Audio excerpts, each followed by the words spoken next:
Yo, it's Bogue. Welcome back to another Kerbal Space Program video. Today we're sending a futuristic space shuttle design out to the Mun to check out a new launch pad site that I've set up on the surface of the Mun using Kerbal Konstructs. And that's going to be pretty cool. So yeah, here's the shuttle. I've used Textures Unlimited Recolor Depot to change some of the colors and textures, I guess, of these parts. I've made this main booster kind of reflective, but there's just a switch back to see how it usually is. But yeah, I've been inspired by 2001 A Space Odyssey and the Pan Am Orion 3 spacecraft from that movie. I also imported some heat tile textures as flags to add like a heat tiling effect to the bottom of the spacecraft using conformal decals, which was pretty cool. But we're gonna get ready and launch this thing off the launch pad. There we go, we have liftoff. Yeah, so space shuttles are kind of difficult to make in Kerbal Space Program, but this one works out pretty well, and I've kind of done so by making the tanks empty top to bottom instead of bottom to up. That helps kind of maintain the center of weight in the right spot. I just detached my solid rocket boosters. I've also angled the bottom engines a little bit towards the shuttle to almost kind of make up for that difference in mass, center of mass. So this space shuttle works pretty well. And I'm using a fusion aerospike on the space shuttle itself. This is just the booster currently, but this gives me like about 3,000 meters per second of delta V with the main shuttle to go to and fro low Kerbal orbit to the Mun and back. So yeah, we've just circularized into orbit around Kerbal, and now we're just waiting for our maneuver window to get an encounter with the Mun. I'm going to be aiming for like a 20-kilometer altitude above the surface. And like I said before, we're going to be visiting a new base that I set up on the Mun. It's actually more like a spaceport because it has launch pads, a VAB, and landing pads as well. So in this mission, we're bringing 16 Kerbal scientists and engineers to begin staffing up the base to prepare to build an interstellar vehicle on the surface. So it'll be easier on the surface of the Mun to build and launch a giant interstellar craft into orbit because of the lower gravity. And to be honest, building it on the surface of the Mun would be much easier than building it in orbit piece by piece. So we've just got our intercept trajectory working for the Mun, and we're about to detach from the main booster and carry on with the main shuttle, which I'm calling the Orion 4. Like I said before, this design is kind of inspired by the Orion 3 spacecraft in 2001 A Space Odyssey. In that movie, it's made by the Pan Am company, which used to be like a mid-century airliner. So I've styled this spacecraft as a space liner for like commercial or government use, which is really cool. I'm really happy with how this one turned out. I'm using the mod Free IVA to traverse the interior of these spacecraft parts, which is a really cool mod, really ups the immersion. But here we are, coming up into the sphere of influence of the Mun. Once we've captured into a stable orbit around the Mun, we need to begin looking for the crater where I've put the base, which I'm calling Bogue Crater. I hope that really catches on, because I spent a long time looking for the perfect crater to put the base, where Kerbal was in the sky at all times, because the Mun is tidally locked to Kerbal, of course, and had a nice flat spot for the base, as well as a really cool vista of terrain to look on while we do our surface operations. So we've captured into a stable orbit now. I'm aiming for like a altitude of about 20,000 meters above the surface. And now that we're in orbit, we can begin looking for the spot. And so you see those two craters on the bottom hemisphere. There's one big one and one small one, and they're connected by that little valley. Well, to the left of that is this really deep crater that I was just circling with my mouse.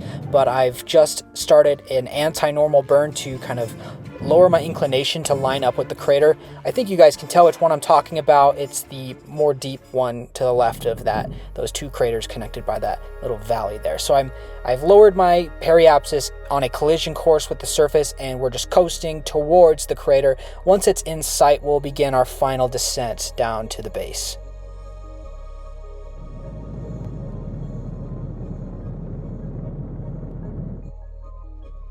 So we're coming up on Bogue Crater. It's dead ahead. It's this more deep one. I've just circled it. Now I'm adjusting my trajectory to try to land as close as I can to the landing pads. I have the trajectories mod installed, which is going to make a precision landing a lot easier. It gives like a trajectory indicator to where we might be smashing into the surface if we don't stop ourselves first, but it kind of gives us a prediction of where we're going to land. You'll see it has a blue trajectory line with an estimated impact zone, and down in the crater between the two smaller craters inside the larger one, you can see my surface base, which is made up of hexagon platforms, where the bottommost three are the landing pads where I'm trying to aim. So I'm just going to be tweaking my trajectory and trying to make this as comfortable of a touchdown as possible.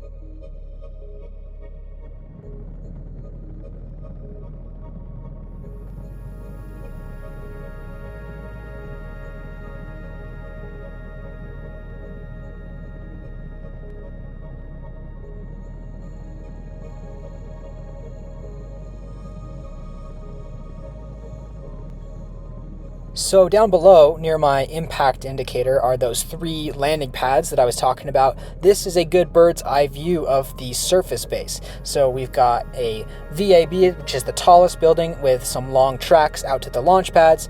Down on the south side, or I guess from our view, are these three landing pads. There's some small hangars where you can store craft. We've got some science buildings as well as crew buildings, administration buildings, and some radar dishes, so that's pretty cool. But right now we're coming in on our final landing. We've got these really nice liquid fuel burner engines to make our control of the spacecraft a little easier. We're trying to come in as slow as possible, and then once we're right above the ground, we'll switch down to a horizontal landing profile. And we've touched down really nicely. Hopefully that was comfortable for our passengers, which are scientists and engineers, like I said earlier, not necessarily experienced astronauts, but they're going to be spending the next couple months up here Mun side building an interstellar vehicle for an expedition to a distant star system.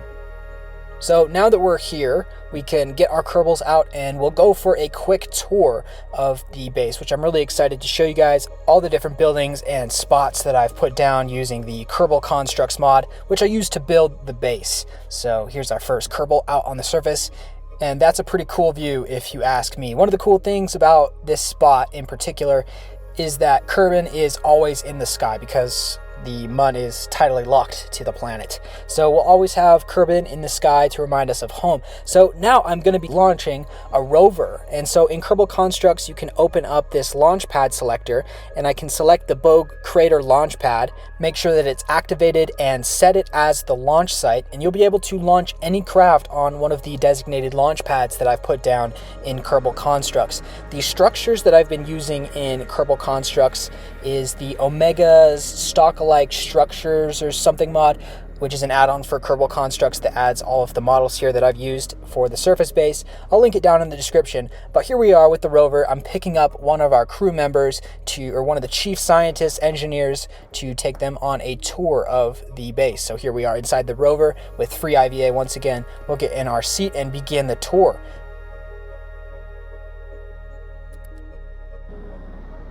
First off, on our right, coming up, we have the three small hangar bays where we can keep rovers and other small spacecraft. Up ahead is the control tower and landing watch center. You got that nice big windowed building to watch the rockets and spacecraft come in for landing. Straight ahead, we have our main observatory that our scientists are happy that we included.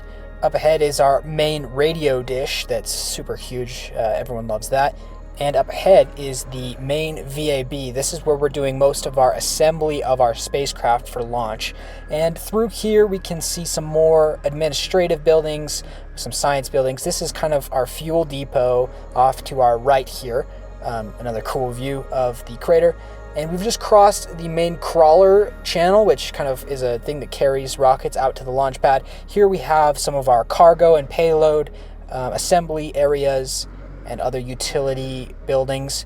And up ahead is our main administration building and also our astronaut center and habitation quarters. So this is the kind of main digs of the inhabitants of Bogue crater for the next couple of months. We've got some buildings on the left. This is our astronaut center on the right. We'll get out and take a look real quick so you guys can get a sense of the scale of these buildings, which is pretty cool. Like I said, Omega's Stockalike Structures or something. A really awesome pack of buildings and statics for Kerbal Konstructs. And just past these buildings, more I actually don't know what those buildings are. But up ahead is a really cool, I guess, radio tower. But it has a climbable ladder, and it has some lookouts that are really cool to check out the base from a higher vantage point. So we're going to get out of the rover and climb up this ladder here and check it out.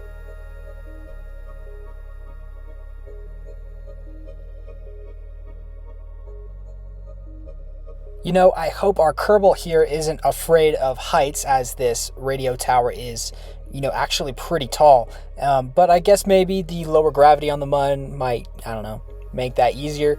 But we're coming up on our first lookout nest here, and we can just hop off the ladder. Hopefully we won't fall back down. Oh, we just caught the edge there, but you can kind of see the base a little bit better from this angle.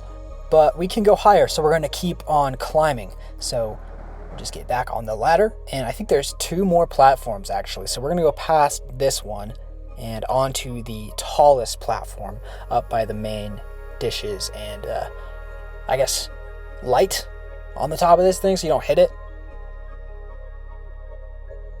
But yeah, anyways, I forgot how tall this thing is.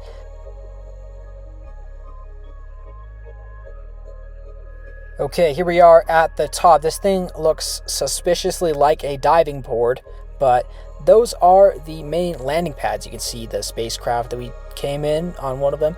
There's that observatory, the VAB, and the 2 primary launch pads, and a pretty good view of the crater as well as the astronaut quarters. So I think the only thing left to do at this point is jump off, because I'm not climbing all that again, and yeah, we'll just have to wait till we hit the ground, I guess.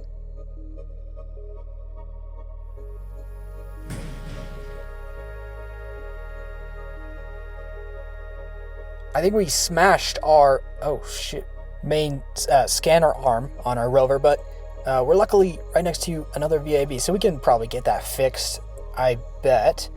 But we'll get back in the rover and go back to pick up the rest of the members that we left behind in the space shuttle. So yeah, anyways, that's going to be about it for today's video, guys. I hope you guys enjoyed. I really enjoyed making this video.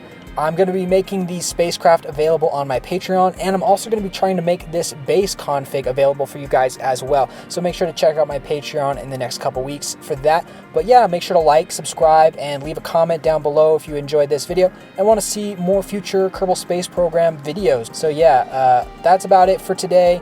I'll see you guys next time.